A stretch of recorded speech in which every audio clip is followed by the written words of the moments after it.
Assalamualaikum warahmatullahi wabarakatuh. Saya Stefani dengan NIM 12110320563, kelompok 9 dalam mata kuliah manajemen kelas. Di sini saya akan membahas mengenai pengaturan kondisi dan penciptaan iklim belajar yang menunjang. Di sini terdapat 3 pembahasan, yaitu yang pertama kondisi sosio-emosional, yang kedua pengembangan komunikasi di kelas, dan yang terakhir mengajar yang efektif. Langsung saja pada pembahasan pertama, yaitu kondisi sosio-emosional. Kondisi sosio-emosional dalam pendidikan mengacu pada kesejahteraan emosional dan hubungan sosial siswa dalam lingkungan pendidikan. Hal ini mencakup kemampuan siswa untuk mengelola emosi, berinteraksi dengan orang lain secara positif, dan mengatasi tantangan yang terkait dengan kehidupan sehari-hari dan kehidupan pendidikan.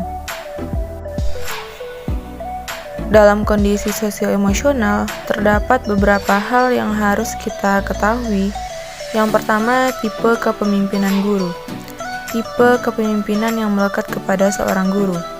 Misalnya dengan tipe otoriter, yaitu guru harus mengarahkan dan menyuruh siswa untuk melakukan suatu hal.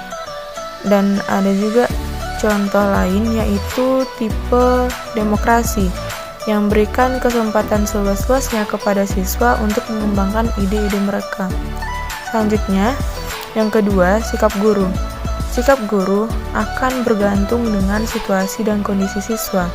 Misalnya, siswa sedang terjebak dalam sebuah masalah. Nah, sikap guru di sana yaitu memiliki sedikit ketegasan terhadap siswa yang bermasalah tersebut.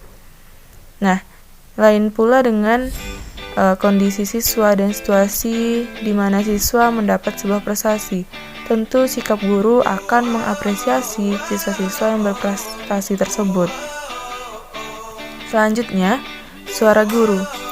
Variasi tinggi dan rendahnya suara guru akan mempengaruhi ketertarikan siswa dalam belajar. Jika suara guru rendah, itu akan membuat siswa merasa bosan dalam mengikuti sebuah pembelajaran. Namun, tidak semua suara tinggi seorang guru akan membuat siswa bersemangat dalam mengikuti pembelajaran. Suara guru juga harus diikuti dengan situasi dan kondisi siswa. Selanjutnya, pembinaan hubungan baik. Hubungan baik guru dan siswa akan meningkatkan semangat siswa dalam mengikuti proses belajar dan mengajar. Selanjutnya, pengembangan komunikasi di kelas. Dalam pengembangan komunikasi di kelas, guru harus memastikan siswa merasa nyaman untuk berbicara dan berbagi ide mereka, serta membantu agar mereka dapat mengembangkan keterampilan dalam mendengarkan dan berbicara dengan efektif. Dalam meningkatkan komunikasi di kelas, ada beberapa hal yang dapat dilakukan. Yang pertama, menciptakan lingkungan terbuka. Guru harus membuat sebuah lingkungan dan menciptakan sebuah lingkungan yang terbuka agar siswa dapat menyampaikan ide-ide mereka dalam mengikuti proses belajar dan mengajar. Selanjutnya, menggunakan teknologi, misalnya dengan aplikasi diskusi online atau menggunakan teknologi-teknologi yang canggih untuk menarik siswa dalam mengikuti proses belajar dan mengajar. Selanjutnya, menggunakan pertanyaan terbuka. Contoh pertanyaan terbuka di sini dengan menggunakan kata bagaimana dan mengapa. Nah, dengan menggunakan pertanyaan bagaimana dan mengapa, siswa akan dapat mengembangkan ide-ide pembahasan dalam suatu pokok pembahasan pembelajaran. Selanjutnya, menggunakan kelompok kecil.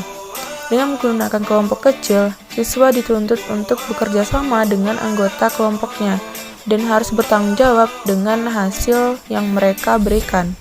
Selanjutnya, menjaga fokus pada topik pembicaraan. Dengan menjaga fokus pada topik pembicaraan, guru dituntut untuk memastikan siswanya untuk membahas topik bahasan agar tidak keluar dari pembahasan yang telah ditentukan. Selanjutnya, memberi umpan balik.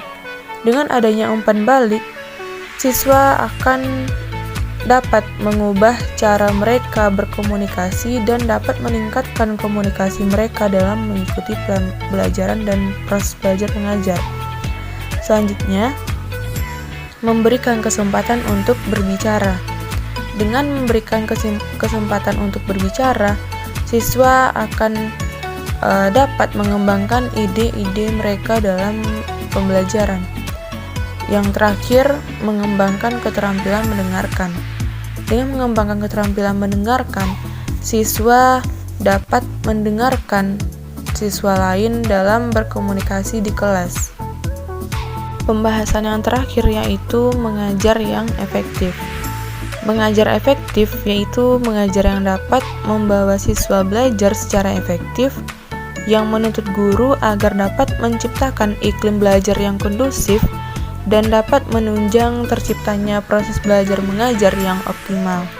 Dalam mengajar yang efektif, ada beberapa prinsip yang harus kita ketahui. Yang pertama, prinsip konteks pembelajaran. Konteks pembelajaran yang baik, yang pertama, dapat membuat pelajar atau siswa menjadi lawan interaksi secara dinamis dan kuat, terdiri dari pengalaman yang aktual dan konkret. Yang terakhir, pengalaman yang konkret yang dinamis merupakan alat untuk menyusun pengertian dan bersifat sederhana, dan pengalaman itu dapat ditiru untuk diulangi oleh siswa. Selanjutnya, prinsip fokus. Fokus yaitu memiliki makna sebuah pembelajaran harus diatur atau diorganisasikan di sekitar satu pembahasan atau satu fokus pembahasan. Fokus pembahasan memiliki ciri-ciri. Yang pertama, memiliki tujuan. Yang kedua, memberi bentuk keseragaman pada belajar. Dan yang terakhir yaitu mengorganisasikan belajar. Selanjutnya, sosialisasi.